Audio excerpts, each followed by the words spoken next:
Hello, everyone. This is Taha Ahmed Fitness, and welcome to my fitness and nutrition podcast. Today, we have a very special guest in Lahore. He is the founder as well as the fitness director of Ironbox in Lahore, and they were also the first affiliate of CrossFit in Pakistan. We're going to dive deep into the world of fitness and nutrition, and he's here to share his expertise and insight with us. But before we get started, let's take a moment to reflect on what fitness really means. Not about just looking good or fitting into a certain size. It's also about building a strong foundation as well as building a strong mind, body, and soul. So today we are going to talk about fitness and nutrition and how it can help you build a more resilient mindset, body, and how you can have certain tools and strategies that you need to lead a more healthful life. So sit back, relax, and get ready to learn from the best in the industry. And without further ado, let's welcome our special guest. Hi, Sami. How are you? I'm good. How are you, Taha? I am doing great. Thank you so much. Thank you for having Sami, I have a lot of questions to ask you. And again, we're here to learn from you. But first of all, I would want you to tell us more about yourself, how you got into fitness, and tell us more about Ironbox. I love the facility. Thank you so I've been much. training here for the past 3-4 days, and it's just been amazing. Thank you so much. So, Taha, we started Ironbox in 2017, March. So it's been exactly 6 years. The inception of the idea was made in October 2016. I met a couple of friends, old friends from high school. Okay. I met one of my current partners who was actually a client at that time. He happens to be my mentor now as well, Yasir Bhai. And it was two of my class fellows, Ahmad, who's the CEO of Ironbox. He's actually the person who runs Ironbox right now. Amazing. And Hassan Manch, he used to be the CEO. So it was essentially the four of us who started Ironbox. How it started? Well, it's a bit of a funny story. I came back from Canada. I didn't want to work for anyone, to be honest. Like, I would just sleep and work out. I'd be in bed at 10, wake up at 5, be at the gym at 6, and then I would just waste my whole day not doing anything. Because for me, finding something that I really like doing, I didn't think I would, be happy in a corporate environment working for somebody else, helping them, get rich, not making enough money. None of that ever made sense to me. Like, I wasn't a kid who grew up wanting to become a corporate slave. No disrespect to anyone. I mean, if it's your thing, that's amazing. A lot of people are killing it, but it wasn't for me. Working for somebody else, or selling chips, or giving loans, or like, you don't grow up wanting to do those things. Okay. A lot of people kill it and do really well, but for me, it wasn't my calling. It was never my calling. So actually, surprisingly, it was my mom and my elder brother who gave the idea. They're like, "Yaar, तूने और तो कुछ करना नहीं है, तो gym ही खोल ले." मैं कहा, "चलो सही है, we can think about it." Then my older brother was based in New York, so I moved to New York for 6 months. I did my nutrition certification from New York University. I did my CrossFit Level 1 certification. I did a couple of meditation courses there. So, and more than that, so something that people don't realize, even though we should talk about this later, is that it's not just about the paper or the certifications that you do. For sure. It's what is way more important is using that knowledge practically. So those 6 months, even though I just did like 3 certifications or 4, it was primarily me going to a CrossFit box, working out, learning the movements, learning what the community system there was. And that is what essentially set me apart from everyone else. It wasn't just the piece of paper that I had. Yeah. It was the 6 months I spent there with my eyes open, how they coached people, how they built the community. All of those things were things that set me apart from people over here. So then I came back, met my partners, long story short, and, we came up with the idea of Ironbox. We started out as just a CrossFit gym. So we were the first CrossFit affiliate of Pakistan. Essentially, we're the ones who brought this trend of CrossFit functional training and moved the market away from the conventional dole banane wala mindset jo tha, Yeah. basically. And what would you say about the fitness industry that is, again, it's ever evolving?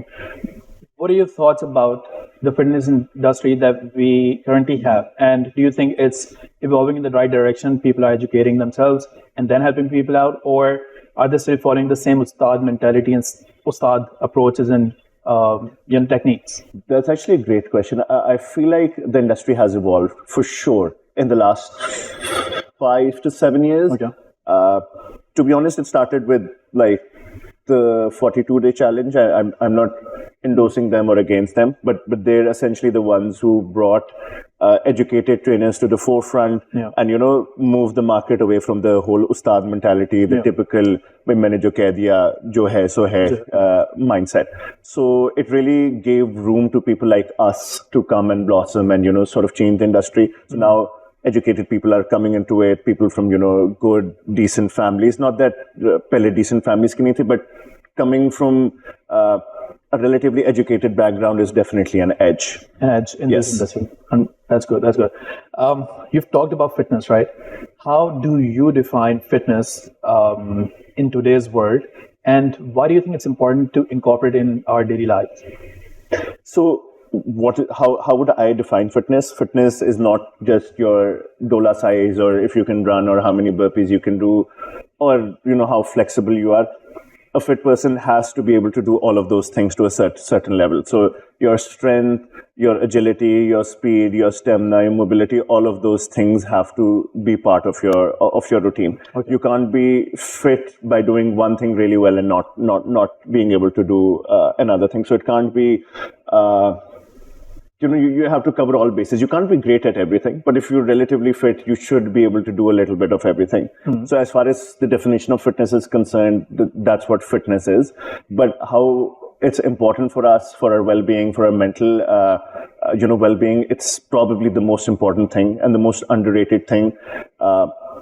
Number one. Number two, apart from a mental point of view as well, from a health point of view, people who work out are scientifically proven to have less injuries, less diseases, and their overall expense at hospitals is reduced, or the time they spend in hospitals is actually reduced if they spend more time in the gym or just working out generally. Yeah. So health benefits, mental health benefits, and then of course, fitness in itself, all of those things have to be combined together. Yeah. You can't have one without the other. And how long one should work out? A week, a month, or a day? So honestly, to reap those benefits, I feel like if you're doing like 45-minute workouts 4 to 5 times a week, that's good enough. That's good enough. I mean, for that mental kick, that's definitely more than enough. For your health indicators to get better, that's definitely more than enough. But of course, if you're training specifically for a certain thing like a marathon or a powerlifting meet or something, then obviously you have to give it more hours depending on what your goal is. Of course. You mentioned about your nutrition certification, right? Yeah. What role do you think nutrition plays in achieving this optimal fitness, and how do you educate your clients about the benefits of balanced diet, balanced eating habits? And so, like you said, the key word here is balance. Balancing it out is the most important thing.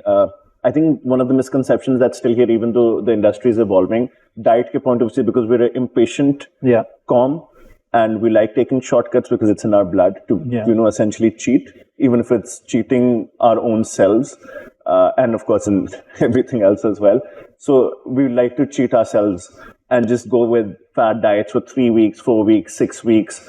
So everyone, essentially, not everyone, a lot of people are stuck in that rut. They go on an extreme diet, they get some results, then they bounce back, start eating their halwa puri, niharis, all of that, which is great. I eat all of those things. I mean, I can't live without my halwa, my weekly dose of halwa puri or whatever, but it has to be balanced out. So the quantities you consume, making sure your micronutrients, you're getting your micronutrients, making sure you're getting enough of your macronutrients. You can't have a diet where you're cutting carbs off and just having fat. You can't have a diet where you're just having fat and not having carbs. Everything has to be balanced. You need your carbs, you need your protein, you need your fiber, you need your fat. You can't have a healthy diet without any of these. So eat whatever, as long as the source is good. Like, for example, if you're having roti, it should be, aटे की roti. It should be exactly chakki ka atta, 4 grains, or even if it's just 1 grain, that's fine. Don't have things that are too refined or too artificial. Try to stick with natural foods. That's the most important thing, I feel. And again, balance. Have a bit of everything. That's the way forward. There's a way forward. And how do you educate your clients about this? So most of them come to me with. So one thing I've stopped doing, I've stopped taking new clients with unrealistic expectations. Okay. So if somebody comes to me कि भाई मैंने 2 महीने में मैंने अपनी जिंदगी बदल देनी है, मैंने 150 किलो 2 महीने में कम करना है क्योंकि मेरी बहन की शादी है, तो like sorry, I think that's pretty fucked up. And I take clients who understand the importance of having a sustainable model and doing this for a long period of time. I would rather train somebody who can commit 4 years, 3 times a week, rather than somebody who wants to commit 7 days a week for 2 months, because that's not sustainable. I don't get anything out of it. He or she won't get anything out of it. Yeah. Just getting them to weight lose in 2 months is not the goal here. Yeah. It's not a sustainable model. It's doing nothing for their health and mental well-being. Yeah. If anything, it's going to take it a step back. Because obviously you have to get into a really strict diet. You have to be really, really strict for those 2 months. So everything else, like your health indicators will get bad because you're putting too much stress on the body. It's not a sustainable model. For sure. So you're telling them and proving it to them that it has to be done very, very slowly. That's the most important thing. And that's the hardest thing to do because people are generally impatient, which is okay. But yeah, in this world, we are absolutely. But getting that to their head is the most important thing. I think it's going to be the most of his job as a as a fitness influencer, coach, or whatever you want to call it. That is the most difficult part for sure. You mentioned about not taking clients who come with unrealistic expectations and unrealistic goals, right? How do you have your clients set up realistic goals and create sustainable plans that they can achieve or sustain long term? So we have a very strict policy or way of working. Obviously, we conduct an interview before taking a client. So that initial meeting, whether it's 5 minutes, 10 minutes, 30 minutes of setting goals and setting realistic goals is the most important thing. Okay. So you need to know what their goal is, and then you have to help them define the time period. Okay. What is very, very important is having a goal is essential. Having a timeline is essential. Yeah. But making sure, which is where our role sort of comes into play, because with our experience, we should be able to tell them कि भाई ये goal इतने अरसे में achieve नहीं हो सकता. This is a realistic goal. This is an unrealistic goal. Yeah. So थोड़ी back and forth के बाद you do have to come up to a middle ground. Yeah. कि अगर client कह रहे हैं कि मैंने 30 किलो कम करना है 3 हफ्तों में, तो आप उसको बताएंगे यार, 3 महीनों में आप उसको बताएंगे यार, this is too much. Give yourself at least 6 months, because the quicker you lose that weight, the quicker it's going to come back. Yeah. So, let's give it 6 months, but let's stick with the 30 kg wala goal, even though that is also a lot of weight. That's also not healthy at all. But just to give you an example. So you go back and forth with the client. Of course, their goal is the most important thing, but the timeline and the process of getting there is essentially through us. What if I come to you, but you know that I adhere to my plan 100% of the time, right? And you know that I'm very consistent with my workouts, very consistent with my diet. Do you think you would still take me on as a client if, I had a goal to lose 30 kgs in 3 months? I think if somebody who has experience, who's done this before, and, they're going to stick with whatever we ask them to stick with, probably yes. If it's somebody who's an experienced gymmer or fitness enthusiast, but not a newbie. Yeah, definitely not a newbie. Exactly, because there's no exactly. They'll probably end up injuring themselves, or there'll be more negative effects rather than positive effects. For sure. For sure.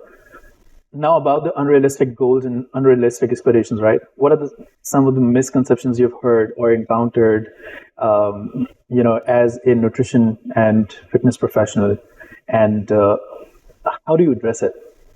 So I would say the demonization of carbs is one thing. Then the demonization of fat is another thing. Then the demonization of red meat, which probably is more accurate than the other things, because red meat does come with its set of health issues, having too much of it. But I feel like there's this one extreme that's been demonizing carbs कि भाई रोटी छोड़ दो, कीटो और ये और Atkins and फलाना ढिमकाना, और एक साइड है जो आपको कहती है कि भाई फैट खाओगे तो मोटे हो जाओगे.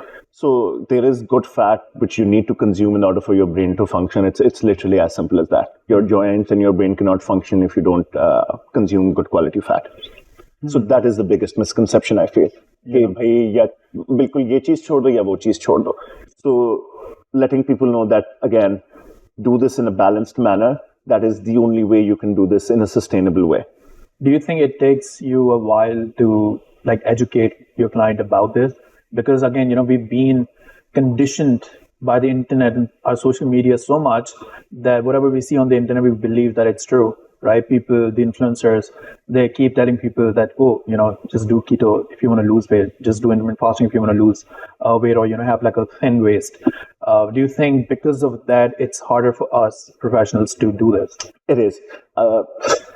Randomly my client will send me a picture that, I want to look like this guy, or I want to look like this girl, without knowing that, they're obviously like juicing, or, whatever they're doing, it's not natural. So wo to bahut zyada hai ab.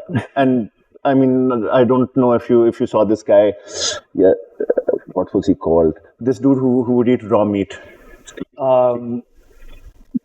Liver King? Liver King. ठीक है सब. So Liver King. Yeah. So Liver King. So I mean, could you believe it if your clients start coming to you and be like, अच्छा कि मैं भी कच्चा गोश्त खाना शुरू कर दूं, मेरी बॉडी ऐसी बन जाएगी. Raw liver खाना है और ये सारी चीजें. So I mean, you would probably want to slap them on the face first, because obviously that guy is juicing, and I think up to proof bhi ho gaya. Proof to ho gaya, but there were still some of us who believed. Yeah. For a long time, people would come to me and be like, bro, check it out. मैं भी कच्चा गोश्त खाना शुरू कर दूं. मैंने कहा तुम पागल हो यार, ऐसे थोड़ी होता है. Like you have to. I mean, there is some science and some basic rules to eating, which we're all aware of. You can't just change them all of a sudden. Yeah, you can't really just throw the fundamentals away. Exactly. कि भाई ये नई चीज आई है तो ये ठीक ही है. I mean, how do you digest that? Unless that raw stuff has some steroids. Exactly, which is definitely the case with that guy. Yeah. So that's just to give you another example. Keto, a lot of people post, a lot of these influencers post about keto, and I feel like keto ka fad has gone through the roof. A lot of people want to do keto, and it works for a lot of them. Yeah. But it's only sustainable if you do it for the rest of your life, right? For sure. I mean, you can't live in Pakistan and cut roti, chawal, salan, naan, that's like paratha. Exactly. That's Pakistani life. Exactly. Unless and until you want to be a social pariah, you can't do that. So it's not sustainable. That is my, as a Pakistani or as a brown person, that's my issue with keto. Yeah. Maybe if you're living abroad, you can do it for the rest of your life. Number one. Number two, जब तक एक चीज 20-30 साल से नहीं हो रही, you will never have enough data to know what the effects of that is. So keto is a relatively newer diet. Yeah. Unless and until research is conducted for the next 30 years or so, we don't know what its impact on the body will be. Number one. For sure. Number two, अगर study आ भी जाएगी कल या परसों, अगर वो Saudi Arabia का सबसे बड़ा ऑलिव ऑयल मैन्युफैक्चरर उसको स्पॉन्सर कर रहा है, या कोई पीनट बटर मैन्युफैक्चरर उसको स्पॉन्सर कर रहा है, तो या कोई कोक स्पॉन्सर कर रहा है, उसकी रिसर्च का नतीजा तो ये निकलेगा कि भाई fat is really good for you. So also what we need to do is we need to go and check the background of the research and who's funding it. This is something that people obviously oversee कि बस ये आ गया, ये छप गया यहाँ पे तो ठीक है. And even in the West, there's a lot of influence through money. So whoever is paying for research, generally the results are in their favor. It's as simple as 100%. That. So you have to go through 10-20 different studies, and unka jo meta-analysis, exactly, precisely. That's when you come up with a conclusion. You can't just rely on 1 or 2 studies. Yeah, I think 1 or 2 studies can just be like very biased. You exactly. Never really know what's really happening unless like a lot of other peer colleagues and researchers, they come together, they sit down. Exactly, it has to be done a certain way. 100%. You mentioned about the research, right?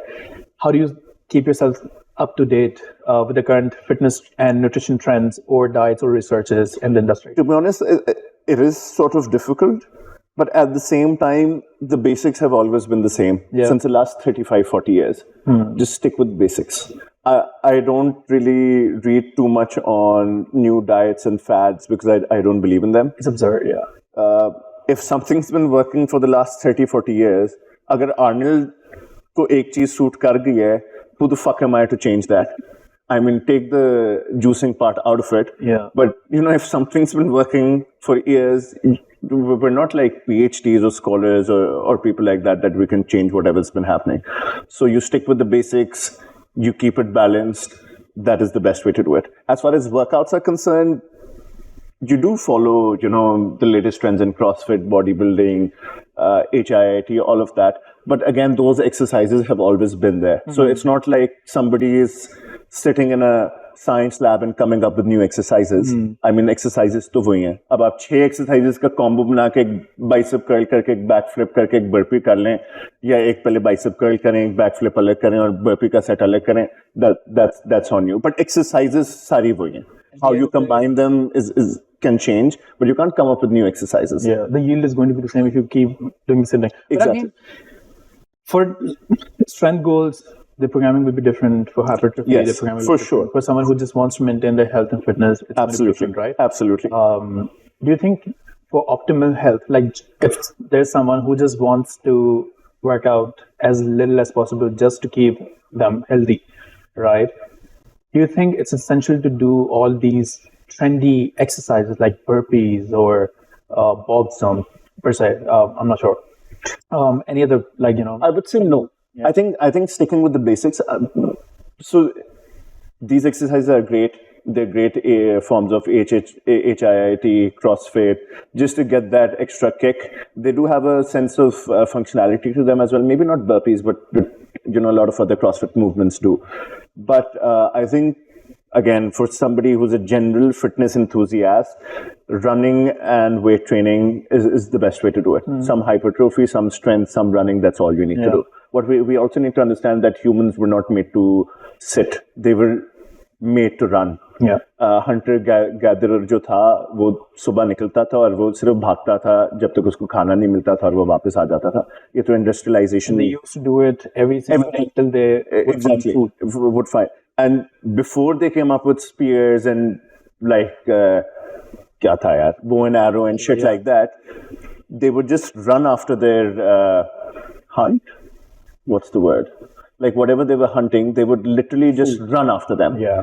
And keep chasing them till the food, or let's say they were trying to hunt a goat or whatever a version of goat was back in the day. They would just keep chasing it till it would collapse because they didn't have anything to hunt with it. Yeah. Then with time they came up with spears, they came up with bow and arrows and stuff like that. So that's how much humans were made to run and not just sit on their asses. Yeah. So we also need to keep in mind that yes, I think American Diabetic Association है और American Card जो भी उनकी वो Heart Association है वो recommend करती है I think 30 minutes के 3 sessions per week. I mean that's great for a newbie who's never worked out. Yeah. But again that's probably not good enough. So the more time you do spend on your feet will slowly translate into better health and well-being. Sure.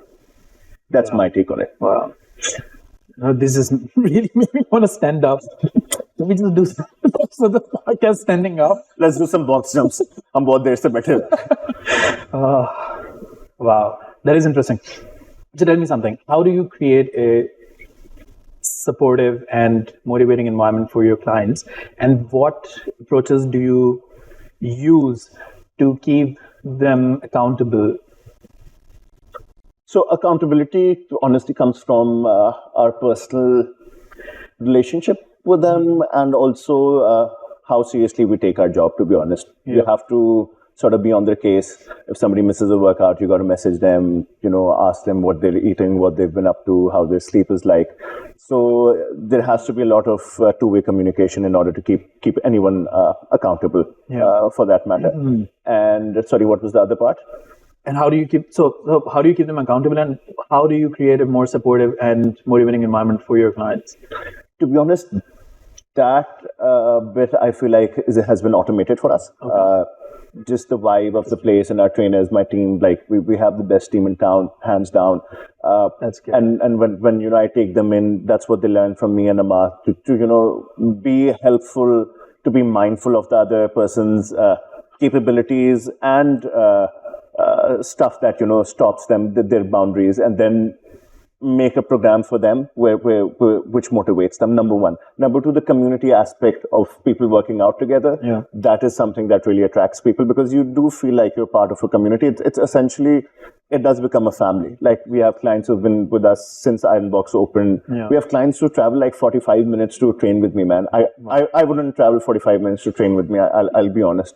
So we do have that. And I guess over time, it's more of a natural thing, to be honest. I don't think we consciously do that anymore. It's just the environment that we have where we want people to be part of a community, be part of our family, and like just hang out, push themselves. किसी दिन मैं नहीं हूँ, कोई और trainer कर देगा. So just that vibe and work ethic that we have. To be honest, we don't think about it too much now. It's sort of happens. Yeah. It's something that's been automated over the last few years. Wow. Community. That's one thing that we keep in mind, and everything automatically happens when we think about building a community. Automatically motivation aa jati hai, automatically लोगों के आपस में दोस्ती और affiliations हो जाती हैं. So they do tend to stick with the program better as well. To the extent, I wasn't here for a couple of weekends. We started a running club. They went on a run without me. I think a lot of them hit their PRs, like running PRs. So you have to give them that environment where they can prosper without you as well. That is also very, very important, giving them the tools to be able to do this without you. That is also something we do. So we're not, like those people कि भाई हमारे बगैर कोई कुछ trainers हैं जिनको नहीं होता कि भाई मैंने सोचना है. They don't want to learn. That's on them. But a lot of people who are perceptive and who actually absorb what we teach them, after 3, 6, 8 months, technically they can be completely independent and do their own thing. They don't need us after that. I think they keep us around for the extra motivation and accountability. But as far as the tools are concerned, we already give them the tools where they can do this sustainably themselves. For sure. One of my clients, she was with me for about, I think, 2 years. Nice. And the reason she stuck with me was, again, she mentioned that. And she said, your energy is just contagious. Like, when I'm talking to you, it just feels like therapy. So I just keep coming back. Ye hota hai. And to be honest, I feel like if it's something lacking from our side, which I don't think is the case, but yeah, a lot of clients do need therapy as well. 100%. And for a lot of them, they come here for therapy.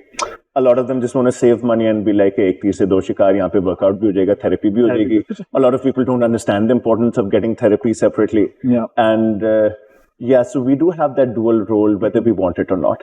So honestly, this happens when I go home as well. There are days when I don't want, I go home and I don't want to talk to anyone. Yeah. And they're like, hey, what the fuck, man? Yeah. I'm like, dude, we talk to people, we help them out, we listen to them.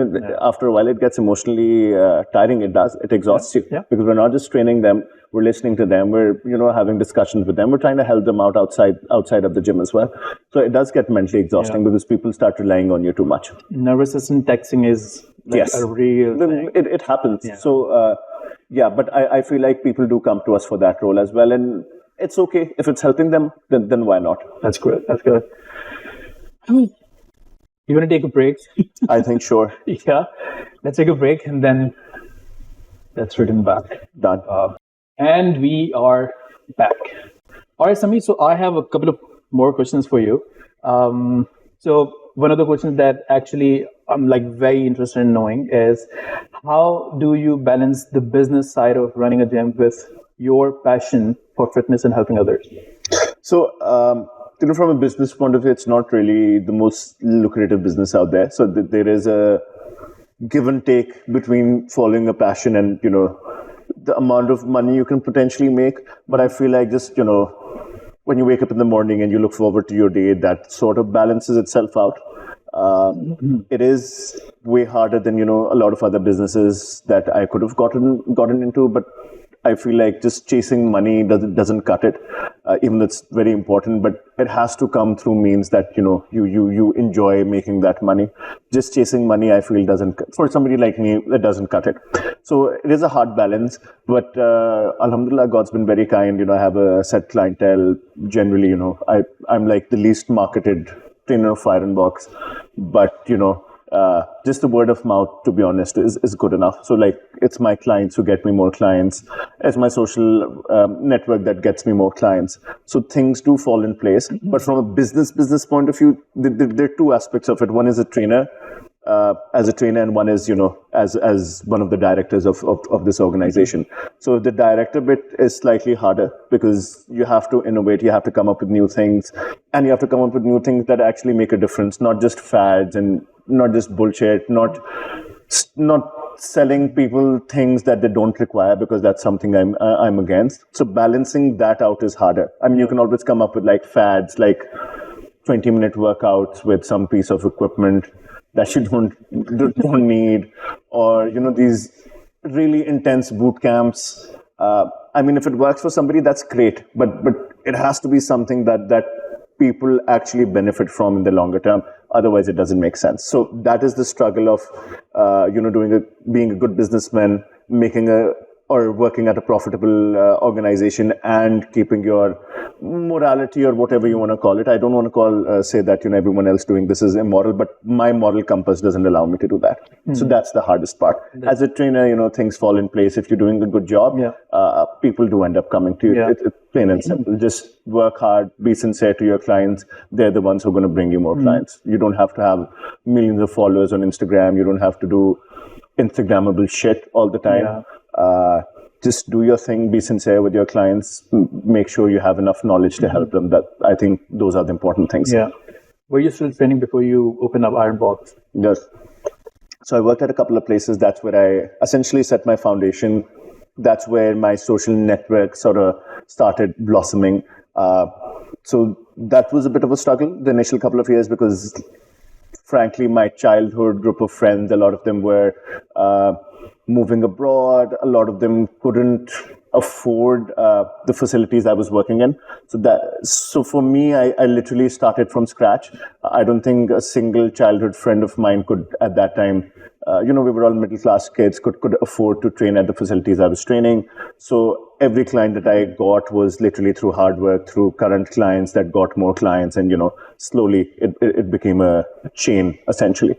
That is great.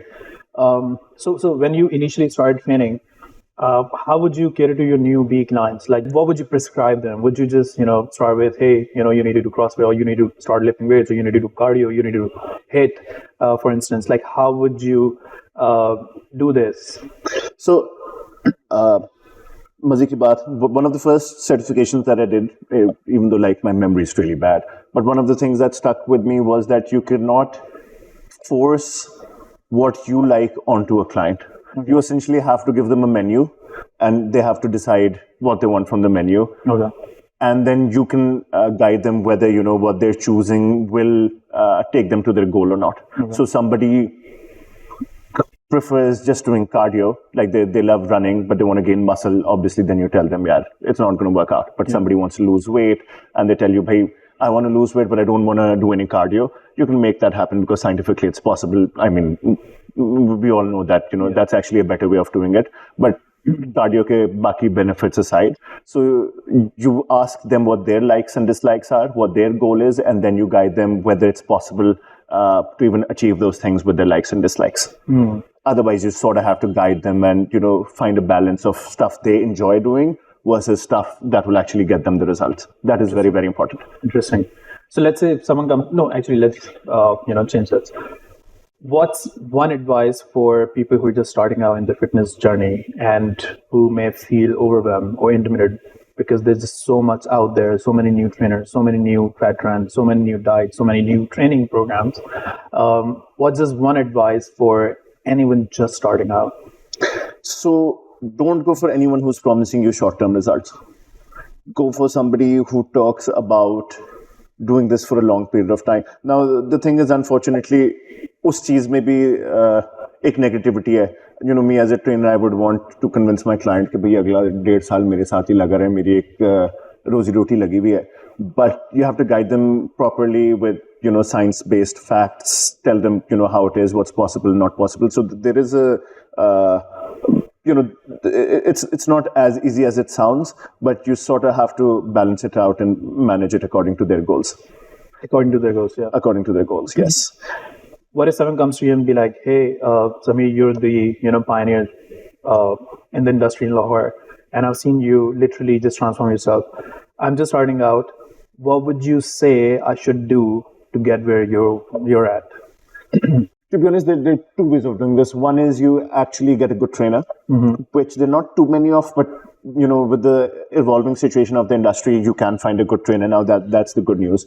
The other thing, to be honest, what I tell a lot of people is, even though it's counter to what we do, is you actually experiment with your own body and figure out what works for you. And that process not just makes you stronger, from a physical point of view. You learn so much about yourself mentally. You learn about what your barriers are. You learn about how much you can push yourself. Yes, that will be a longer process, but I feel like that is the most sustainable process. You have to experiment with your body and see what works and doesn't work.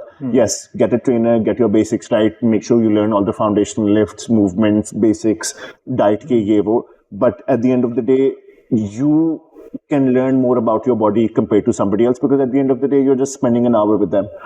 Whatever you do for the rest of the day, you should be able to extract something out of it and then use it or utilize it for your own betterment. So खुद experiment करने से भी लोग डरते हैं. बहुत crazy experiments नहीं करने चाहिए, but I feel like हमें test करते रहनी चाहिए. You should test the waters and try different things and see what works for you. Interesting. What would you say is the faster way to get the results? Yeah, just take steroids, man. I think that's the fastest way of doing it. But of course, I think that's something we're going to discuss later on as well. Yes. The fastest, honestly, I can't say. It depends on the person, because there is no one size fits all. Yeah. Somebody can do X, Y, and Z for 2 months and get the results. Another person can do exactly the same thing and not see a single change for 6 months. Yeah. It depends from person to person. Yeah. It depends on your metabolism, your body type, your stress levels, whatever's happening apart from the 1 hour that we're spending together with the client. So basically, I don't think हमें timeline के बारे में वैसे भी बात करनी चाहिए client से. We should tell them that their health markers will get better, because they will. That's a fact. Their mental peace, mental well-being will be better, because that's a fact. But I don't think timeline के बारे में ज़्यादा बात करनी चाहिए, because I feel like it will always be different for somebody. You can give them an idea, हाँ ये चीज़ 6 महीने में realistic है या possible है, but again, one thing might work for somebody and one thing might not work. So timelines के बारे में बहुत ज़्यादा defined or rigid नहीं होना चाहिए, because they keep changing. The reason I asked you this question is because someone asked me the same question, and my answer was the quickest way or the fastest way to get results is to stick to the same routine. Yes. For as long as you can until you get the results. Consistency. You can't be like, so one thing about CrossFit, and because I keep changing my training methodologies, is a lot of my old clients even, they'll come one day, they'll be like, हमने Olympic lifting सीखनी है. एक दिन आएंगे क्या हमने deadlift increase करनी है. फिर आएंगे कि यार हमारी रनिंग बड़ी स्लो हो गई है, क्योंकि जाहिर है अगर मैं उनको ओलंपिक लिफ्टिंग और डेडलिफ्ट करा रहा हूँ तो उनकी रनिंग स्पीड तो नहीं बढ़ेगी. नहीं, लेकिन अब हमने रनिंग करनी है, रनिंग शुरू करेंगे तो उनकी डेडलिफ्ट कम हो जाएगी, तो कहेंगे यार डेडलिफ्ट खत्म हो गई है, ये कैसी ट्रेनिंग है. सो थोड़ा सा डिफिकल्ट. और ये सब इंसेनली अच्छे पढ़े लिखे लोग, जिनके साथ बड़ा मजा आता है गपशप पे, बट ये एक ब्लॉक है लोगों में. So you need to understand that you can't keep getting better at everything. There has to be a compromise somewhere. You can get better at a certain thing, and then you have to leave the other things, on the side, or keep them static while trying to improve the other thing. I think one of the examples that we can give to anyone is the example of a competitor who competes on a stage. Like for 6 months, they train really heavy, they build as much muscle mass as they can. But towards the end, they stop lifting heavy weights, they increase their volume, they lower down the calories. And it's all about their diet and consistent keeping the muscle pump. Yes. And then towards the end, they wean off the, high intensity, high volume. They just lift minimal weights, while in a calorie deficit, so that they don't lose the muscles that they have built, so that they can show off all of it. Absolutely. At stage. Yeah. So I think this is very important. I think everyone should understand that this is how it works, and they can focus on one thing for a certain period of time, and then if their goal changes, which is something that keeps on changing, they need to also shift their focus along with it. They can't just be be like, I want to lift heavy on deadlifts, and then be like, I also want to get stage ready. Yeah. It'll be insane. Yeah. It'll be counterproductive. Yeah. So, and a lot of people do come with, unrealistic expectations. So managing expectations is a big part of what we do. And in certain circumstances, you can lose clients as well, because if somebody is coming up with, outrageous demands or expectations, then you sort of have to, tell them to back off or not take them up as a client. So that does happen, and unrealistic expectations are a big part of what we deal with on a daily basis, for sure. Do you feel like your clients leave you, like, once you explain to them if you can help them or not with their goals or unrealistic aspirations when they come to you? So do they leave Does it happen often, or is it something, so like, are people more open-minded or are willing to learn what you have to say, or they come with like set expectations and they expect you to, like, just deliver them the results that they're looking for? So generally, what I found in our general set of clients is that they do want you to be around, or they do want a trainer to be around for a longer period of time. I think even though a lot of times they do get the tools, that we do provide them with the tools for them to do this on their own, but they do prefer somebody standing on their head and making them work out. Psychologically, that's more motivating for them. And of course, when you pay for something, you tend to stick with it for a longer period of time as well. All right, let's change the topic entirely. Tell me, how do you see the future of fitness in this nutrition industry in Pakistan evolving, and what changes do you think we need to make to better serve our clients? Yeah, so the industry is just definitely evolving. More and more people are getting into it. There's more and more demand. More and more people realize the importance of mental health, which I feel like is fantastic. Yeah. Mental health is actually becoming a thing that people are willing to talk about. जो हमारे बचपन में नहीं होता था. I think the biggest change is that, to be honest. And mental health की जहाँ भी बात होगी घुमा फिरा के, it will boil down to exercise. You need your psychiatrists, psychologists, whatever, but even they will recommend you to take part in some form of physical activity. And it doesn't actually have to be working out in a gym. It could be any sport as well. But mental health and physical activity have to go hand in hand. So one of the biggest changes is people realize the importance of mental health. Also, people do understand that, people do understand that all these oily foods that we're consuming, all these refined foods that we're consuming, they do have their side effects. So people do want to counter them. A lot of them don't have the time, the patience to do this in the long term, but almost everyone that you'll meet, our age group, 5-10 years younger and 5-10 years older, they will at some point say कि मैंने gym किया था, या मैं gym करूँगा, या मैं gym जाना चाहता हूँ. It is something that's in everyone's head.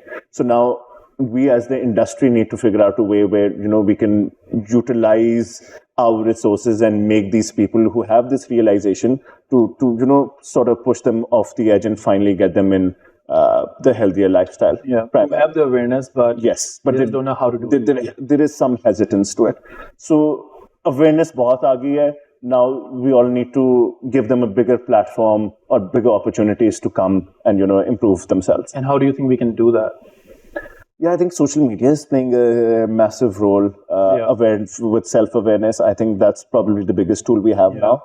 And just providing with facilities and trainers that people won't hesitate away from. For example, जब हमने Ironbox खुला तो initially, a lot of people, women were hesitant कि भाई Ironbox, ये लोहा, ये तो बड़ी hardcore सी जगह होगी. So providing that soft image on social media through your clients, that is very, very important. People need to know that this XYZ. There are other places that are doing a very good job as well.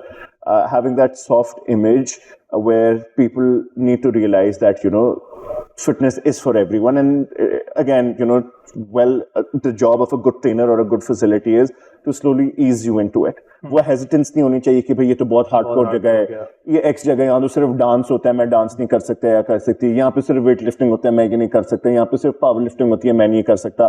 So एक तो everyone should offer more things, so they can sort of get a bigger clientele. And then through social media and through your own marketing, let people know that, we have other options as well. It's not just hardcore stuff. And fitness is for everyone. Yeah. I think like one of the things that I've really liked about Ironbox and this thing that you do. Like, the other day you had this deadlift meet where a lot of people it was a came. big event. Alhamdulillah. I met someone who had come from Islamabad, and they were just there. I don't know if they participated or not. Yeah, there were 5 participants from Islamabad. From Islamabad, right? So I think what you're doing is amazing, and I think maybe this is how you can also target like the youth, youngsters, and you can maybe hold some other events, other competitions for those people who are just starting out, and maybe before even the event starts, you can educate them about the fundamentals of both training and nutrition and how this is eventually going to help them really improve their lifestyle overall. Absolutely. Maybe when they're 50, they'll probably think back and be like, give us duas. I'm grateful for Sami to do so that. That is very important. So we did start this. Unfortunately, corporates don't respond to such things. So that is probably one of the hurdles, even though we're not discussing that. We've gone to schools, a couple of schools approached us. So we go and talk to kids and stuff. Yeah. I wish more and more schools become open to it because it's not sexy. Parents won't admit their kids in a school just because, वहाँ पे health and nutrition का बहुत अच्छा setup है. They don't give. उनको they want concerts कहाँ पे हो रहे हैं, parties कहाँ पे हो रही है, आजकल वो scene है सारा. Horse riding कहाँ पे हो रही है, वहाँ Argentinian घोड़े कौन सा school provide कर रहा है, shit like that. Which is very unfortunate, but yes, there are certain people who are into this, but at the same time, it's not, for kids, it's not sexy yet. Yeah. I think in another few years, when people like us have kids and put them in schools, maybe it will grow. But we have approached schools, a couple of schools have approached us, but it's still a very, very small sort of market. Yeah. But it will slowly expand, hopefully. I'm sure. But that's a great way to do it. And as far as conducting events to get the community together is concerned, that's actually a great idea, and we're on it. I don't want to share too many details, वरना वो copy कर लेंगे वो जो हैं the unnamables. The copycats. The copycats. Let's just call them that. So yes, providing people a platform where they can come and compete is a great way of getting people in. Yeah. So competitions, Karachi is really good with this. I've noticed Karachi में हर वक्त कुछ ना कुछ हो रहा होता है. Lahore में unfortunately उतना अच्छा environment नहीं है because everyone's busy pulling each other down. Yeah. But that is the future. Yeah. The day the industry realizes that we all need to work together and grow this industry together is when we'll actually start growing. I think we're heading that direction. We are heading in the right direction for sure. I mean, a couple of my really good friends from other gyms, they came to the deadlift competition. I go to their competitions as well. So that is how you grow. I'm sure. That's very important. We all need to be a part of this industry other than absolutely. Support each other, यार. किसी के चलने से आपका वो नहीं रोजी रोटी को फर्क नहीं पड़ता.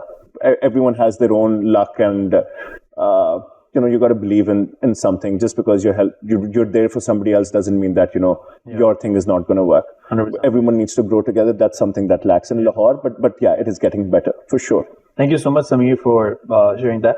Now I have very specific questions to you regarding your training and your nutrition and how you actually counter this, right? So first question is, how do you prioritize your recovery and rest in your own fitness routine, and what advice do you have for those who struggle to take time off from the gym? People like me, I used to struggle a lot taking time off from the gym because So I mean, there are times when I would not want to go to the gym, but then there are times when I just never want to stop. Yeah. Right. So I feel you.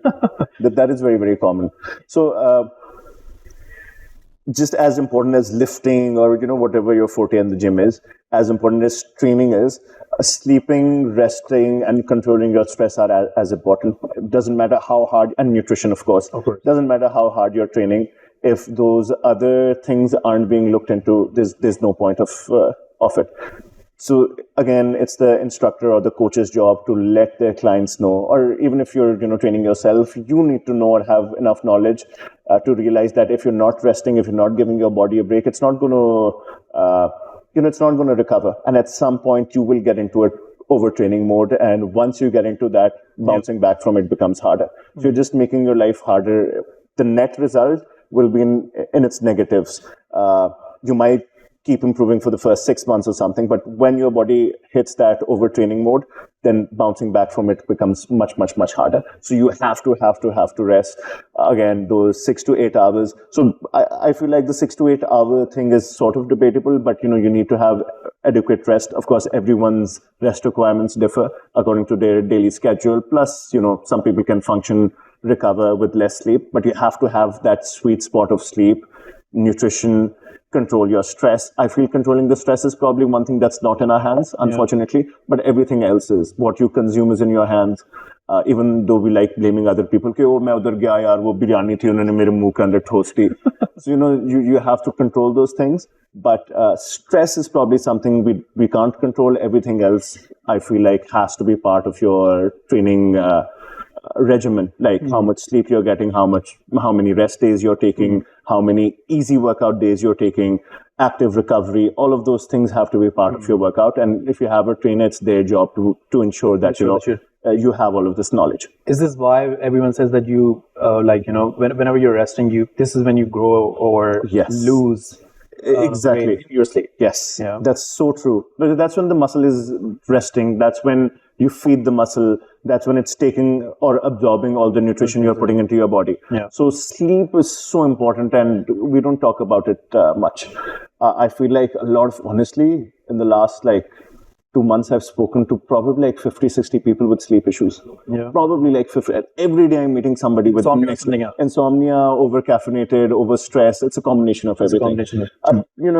If I didn't sleep well the previous night, I'm going to end up having a coffee for my 6 p.m. session. When I'm having coffee at 6 p.m., I'm not going to be able to sleep. Sleep at 2. When I'm not sleeping at time, my stress, even though mental stress now, but body ko stress mil raha hai. So everyone's stuck in this vicious cycle that we sort of need to come out of, which is sort of difficult, but I feel like everyone can figure it out.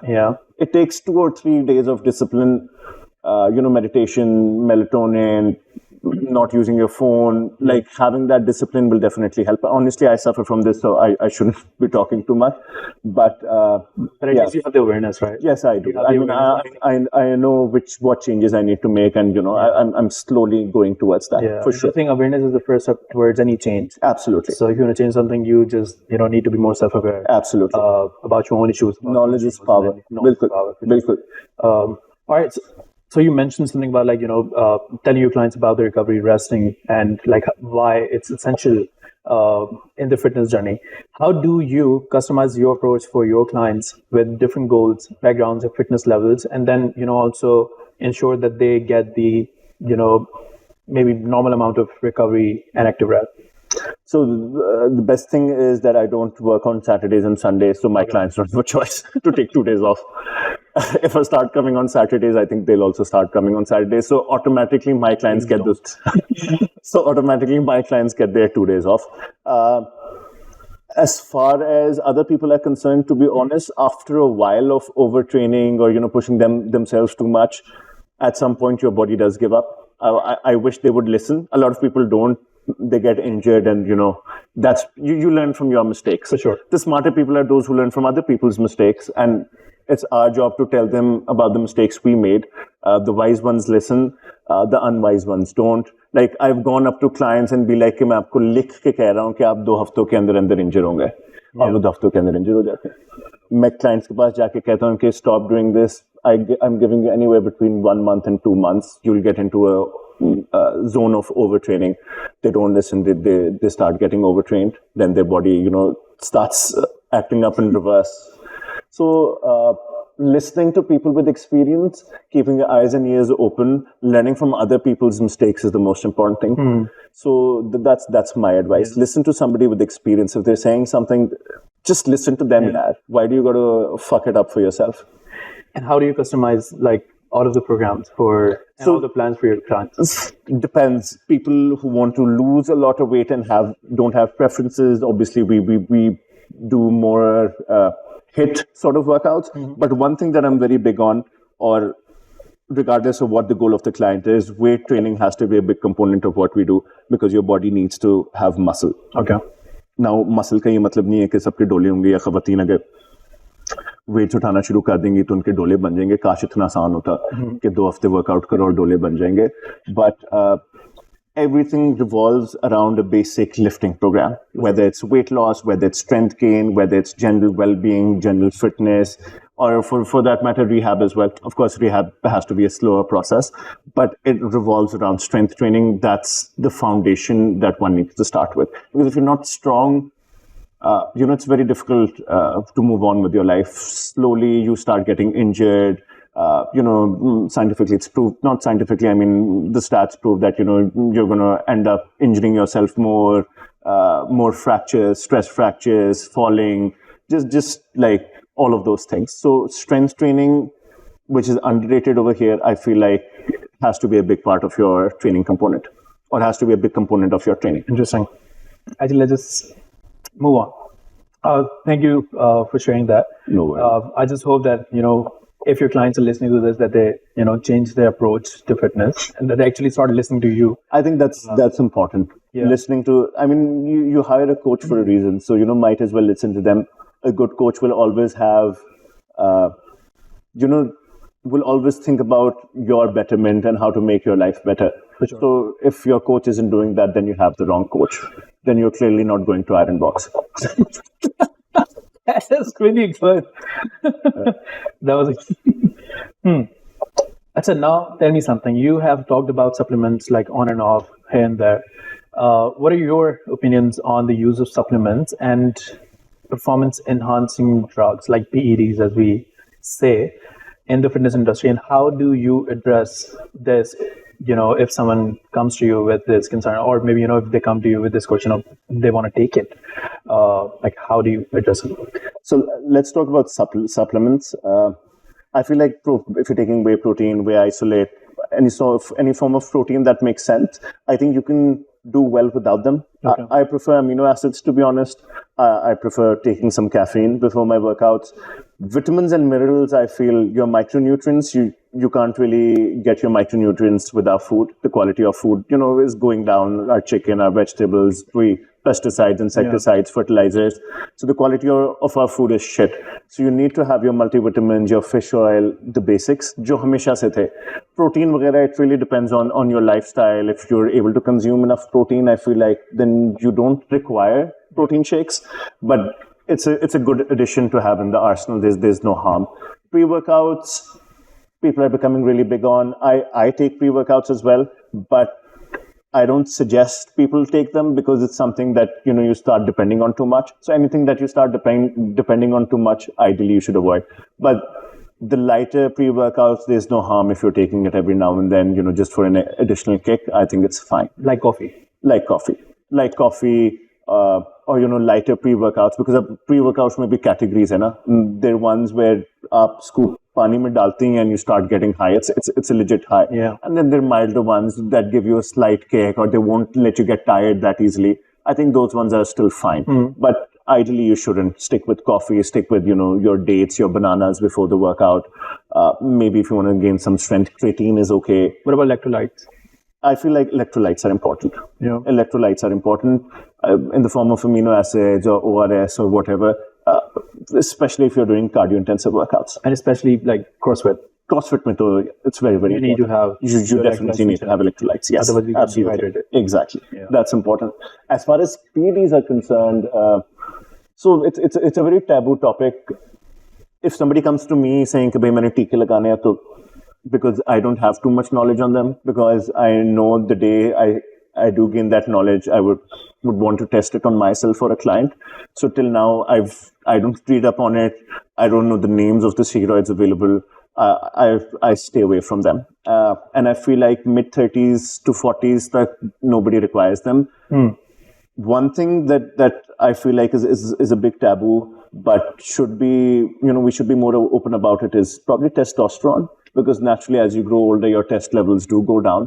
So with the help of a proper medical professional, I feel like, if somebody's taking tests, it's helping them grow some muscle. I feel like that's okay. And is this true for just men or both men and women? I feel like women also need testosterone. I mean, obviously not as much. Dose, yeah. But yeah, their test levels also drop.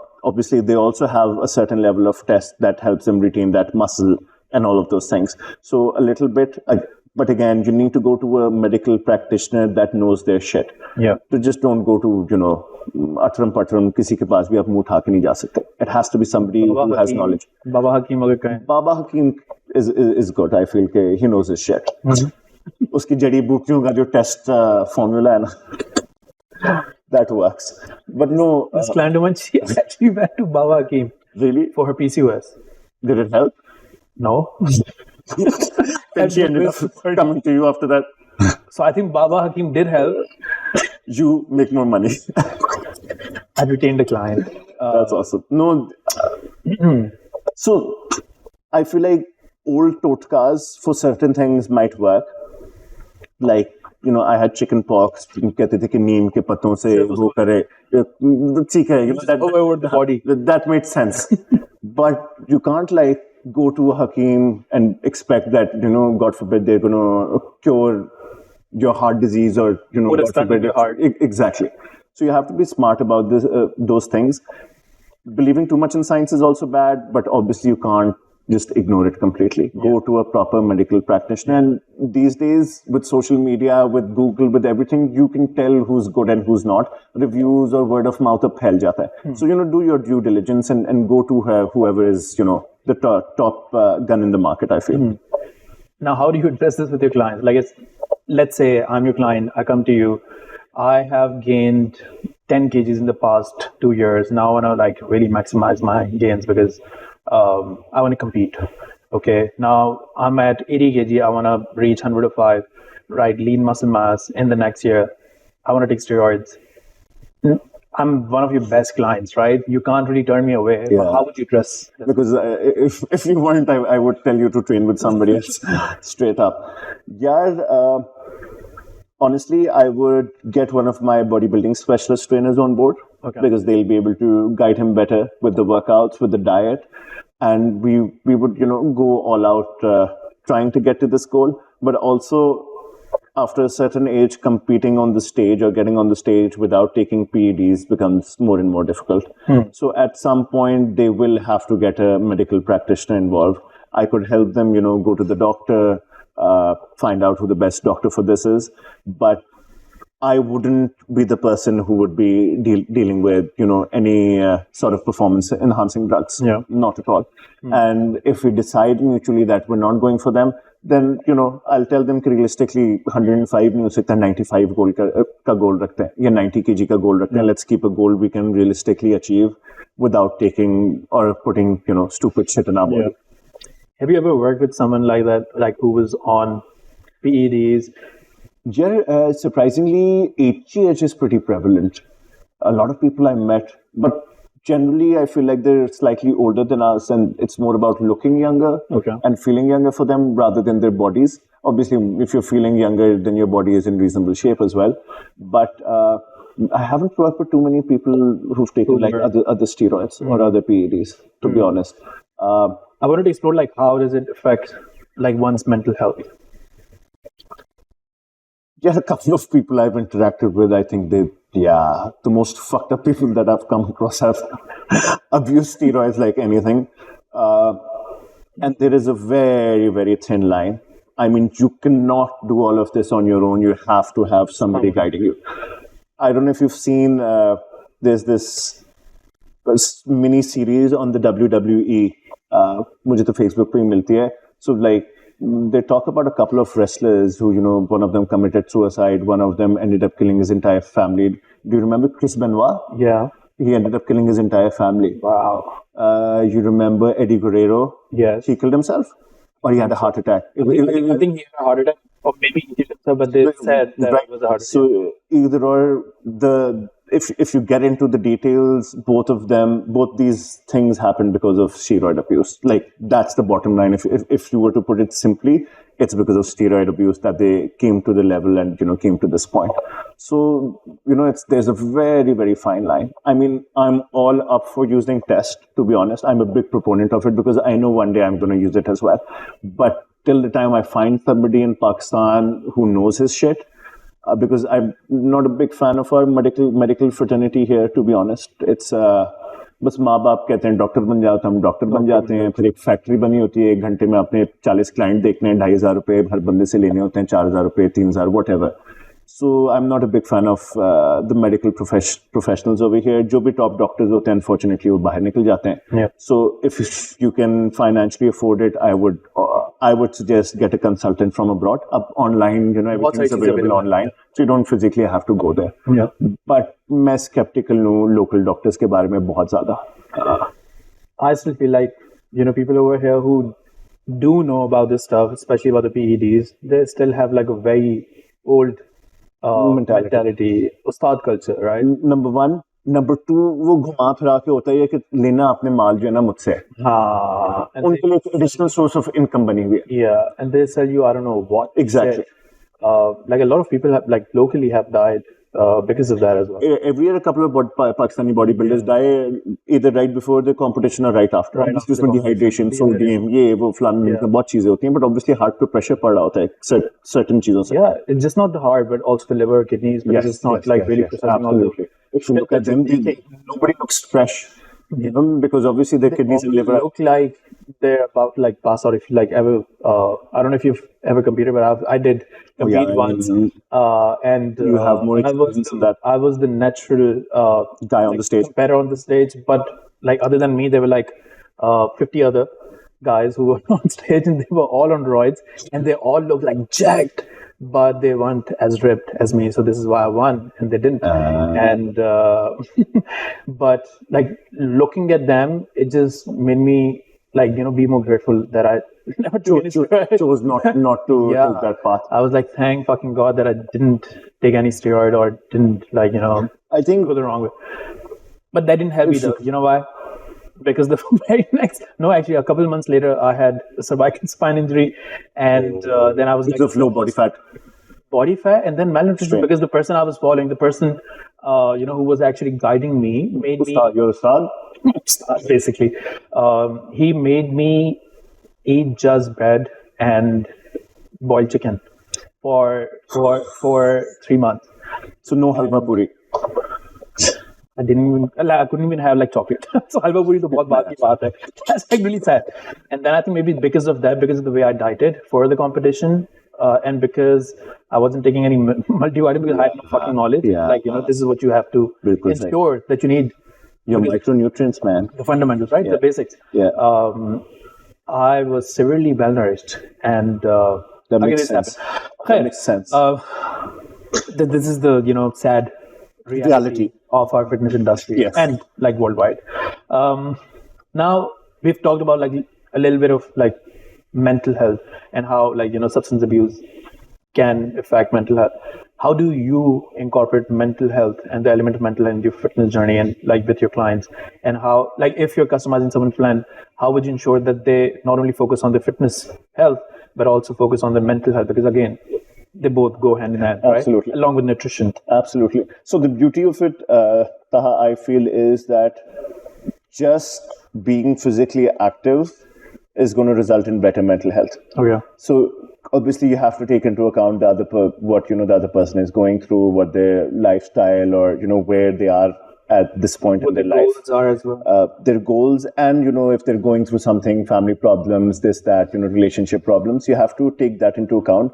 But just what people don't understand is by literally just being physically active, they will mentally feel good. It releases hormones that will make them feel better.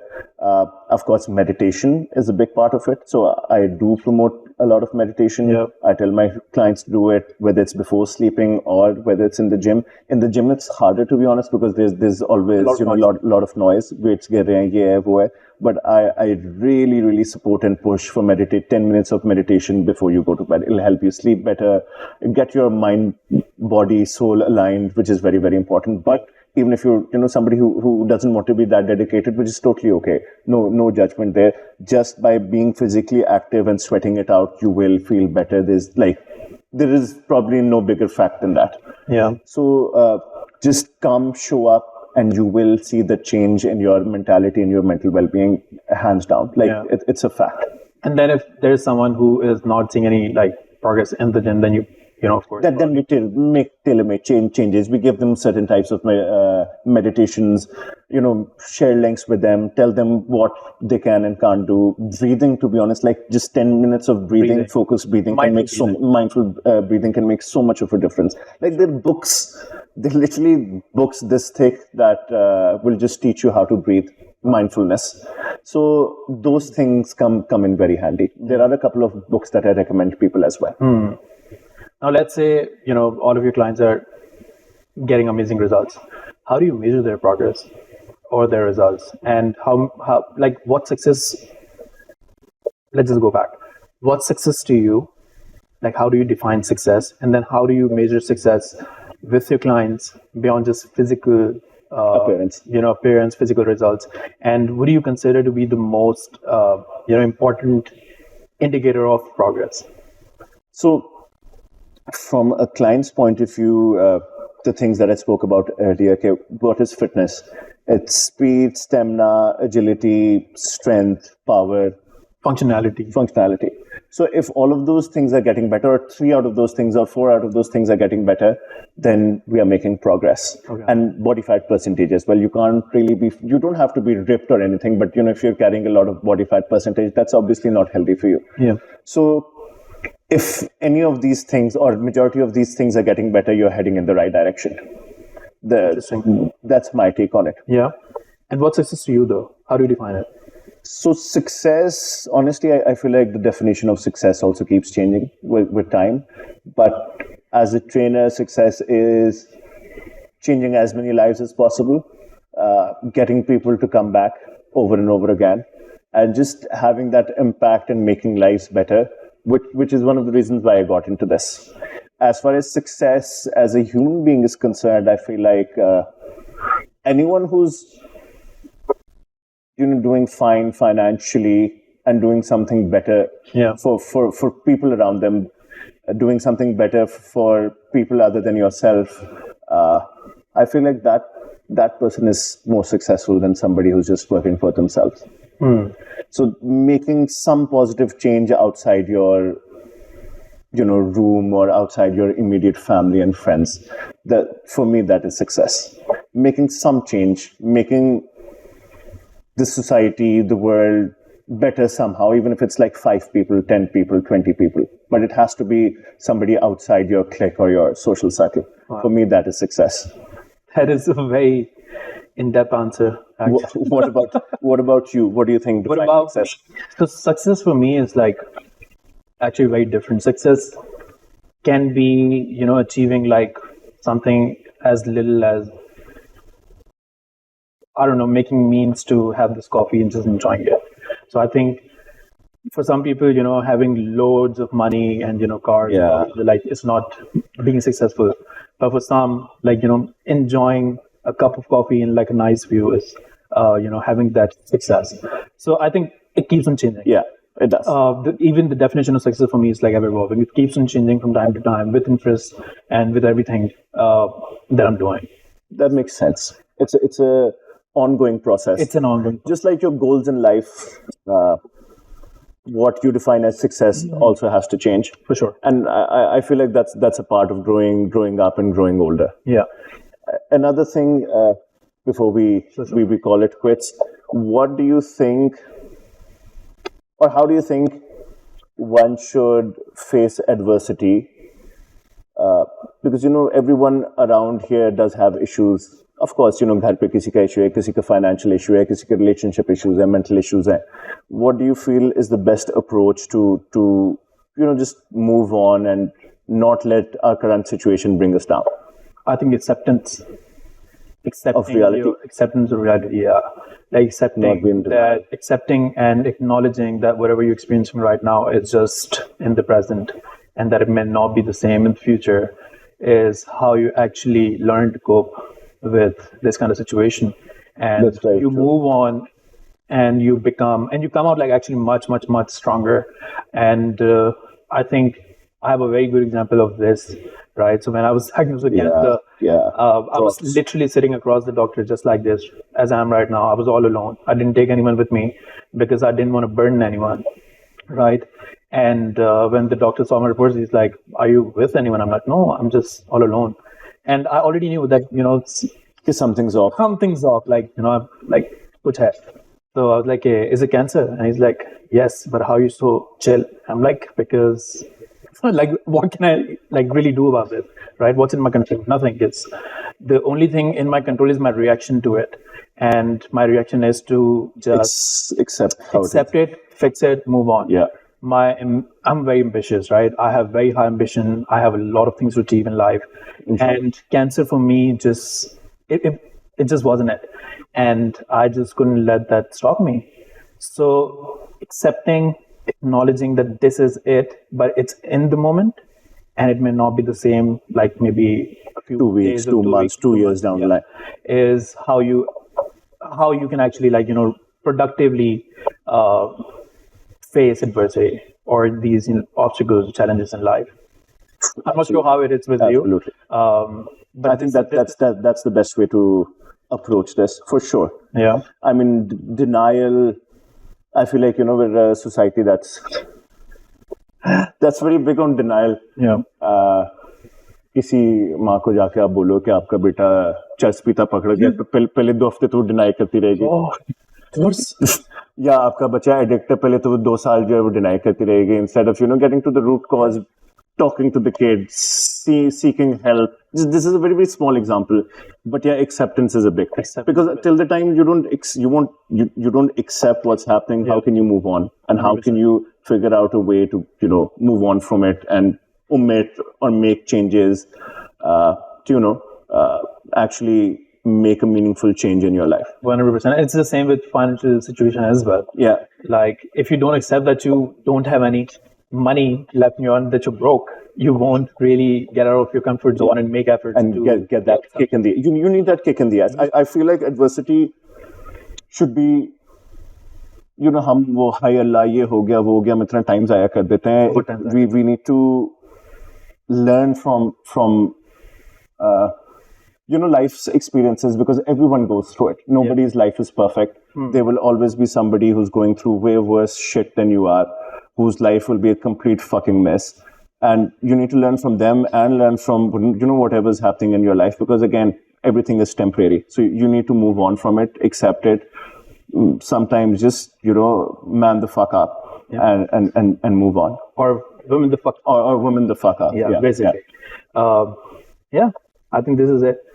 I think we've discussed like a lot of different things. I hope this was helpful for like our viewers and our followers. Guys, I hope you enjoyed this. This is like I need 5 more minutes of yours. Sure. I have got some questions on my Instagram the other day, and some of these questions I think you'd be better fit to answer them. So the first question is, how is CrossFit different from bodybuilding? That's essentially my forte. So bodybuilding, like the name suggests, is how you build your body, how you get stronger, but primarily the aesthetic bit of it. So it's more of an aesthetic sport.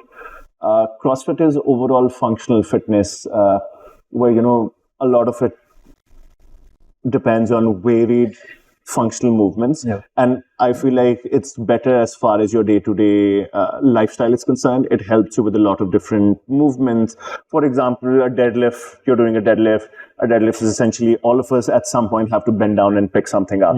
You're doing a farmer's carry. All of us, go to the shopping mall or like grocery store. We have to carry our groceries. An overhead press, all of us at some point or the other, with the amount of shit that we basically carry, we all have those suitcases packed on, on top of the shelves. So just or like if you have a kid for that matter, you want to play with your kid, you should have all of those muscles working, or all of those your body should be used to all of those movements. So that's essentially how different CrossFit is to bodybuilding. Interesting. I hope this was helpful. Another question I think you'd be a good fit. Is there scientific reasoning to which split works best when working out? I think it depends from person to person. Like for some people, push-pull legs works perfectly. For some people, one body part a day works perfectly. But from experience, I feel like one body part a day is too old school. One thing that I've come to the conclusion with is try to hit every muscle twice a week. If you're doing strength training or muscle building, try to hit every movement or muscle twice a week. One time doesn't cut it. That's like the most basic thing that I've learned over the last 8 years. And then the most productive way will be to train each muscle. I mean, if you're training each muscle group twice a week, then that would mean that you're doing something like push-pull leg. Yeah. Or upper lower splits. Yeah. Some people do like anterior chain and posterior chain as well for the upper body and the lower body. But isn't that like complicating for yourself? Like posterior chain, like what the fuck is posterior chain, right? Yeah, it is. For many, it won't be like a suitable thing. Anyways, there's another thing. So do you count your calories? No, you don't. I think it complicates things. We know when we overeat.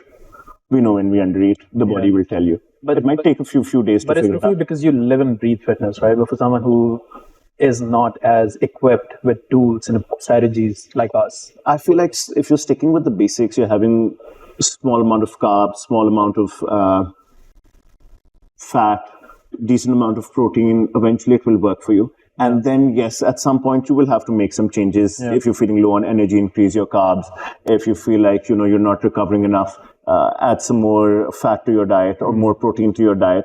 But start with the basics. I really feel like counting calories complicates things because nobody can do it in a sustainable manner for years.